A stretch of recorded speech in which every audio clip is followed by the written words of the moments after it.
ایک तेज भरी धूप थी। गांव की खामोश फिजा में एक नन्हा सा लड़का गुड्डू बेफिक्री से चारपाई पर लेटा नींद के मजे ले रहा था।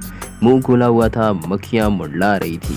पीछे से उसकी माँ आवाज दे रही थी, गुड्डू उठ जा बेटा, कुछ काम भी कर ले। लेकिन गुड्डू तो जैसे कोई परवाह ही न थी। शाम ढली तो माँ और बेटा किचन में आए, खाली हांडी को तक रहे थे। गुड्डू के चेहरे पर भूख और मायूसी, और माँ की आंखों में फिक्रमंदी की एक नमी थी। घर में कुछ भी न था खाने को, सिर्फ खामोशी, गुर्बत और खाली बर्तन। अगली सुबह गुड्डू ने हिम्मत की और एक सुनसान मिट्टी भरे रास्ते पर चल पड़ा, जो उसे दूर एक हरे भरे जंगल की तरफ ले जा रहा था। दरख्तों से छिन छिन कर सूरज की रोशनी जमीन पर पड़ रही थी। परिंदे चहचहा रहे थे और गुड्डू की आंखों में थी सिर्फ एक उम्मीद, कुछ बेहतर होने की। जंगल के बीच एक हैरत अंगेज मंजर उसका इंतजार कर रहा था। एक नूरानी बुजुर्ग, सफेद लिबास में मलबूस, चेहरे पर रोशनी और आंखों में हिकमत। गुड्डू चौंक गया। बुजुर्ग ने नरमी से कहा, बेटा अगर तुम काम करोगे तो अल्लाह बरकत देगा। फिर बुजुर्ग ने गुड्डू को एक चमकती हुई जादुई चक्की दी। वो चक्की न सिर्फ खूबसूरत थी बल्कि बरकत से भरपूर, मगर एक शर्त पर।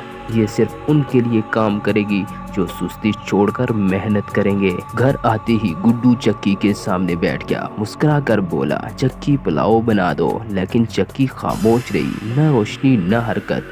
गुड्डू ने हैरत से कहा, क्या ये जादुई नहीं? फिर गुड्डू को बुजुर्ग की ये बात याद आई, मेहनत के बगैर कुछ नहीं मिलता। उसने झाड़ू लगाई, बर्तन धोए, पानी भरा और जैसे ही काम मुकम्मल हुआ, चक्की ने चमकना शुरू किया और उससे निकला गरम गरम पुलाव, खुशबूदार खीर, सोने जैसे प्यालों में। अब गुड्डू हर रोज अपनी माँ के साथ काम करता। चक्की रोजाना खाना बनाती और गुड्डू वो खाना पड़ोसियों में बांटता। मेहनत की बरकत हर तरफ फैल चुकी थी। घर में सुकून, खुशी और मोहब्बत लौट आई थी। मगर एक दिन गुड्डू फिर से अपनी पुरानी आदतों पर आ गया।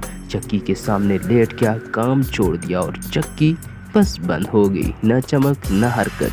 गुड्डू घबरा गया। तब गुड्डू ने समझा, असल जादू चक्की में नहीं, मेहनत में है। उसने माँ की तरफ देखा, मुस्कुराया और फिर से काम में लग गया। चक्की दोबारा चमकने लगी और एक बार फिर बरकत घर में वापस आ गई।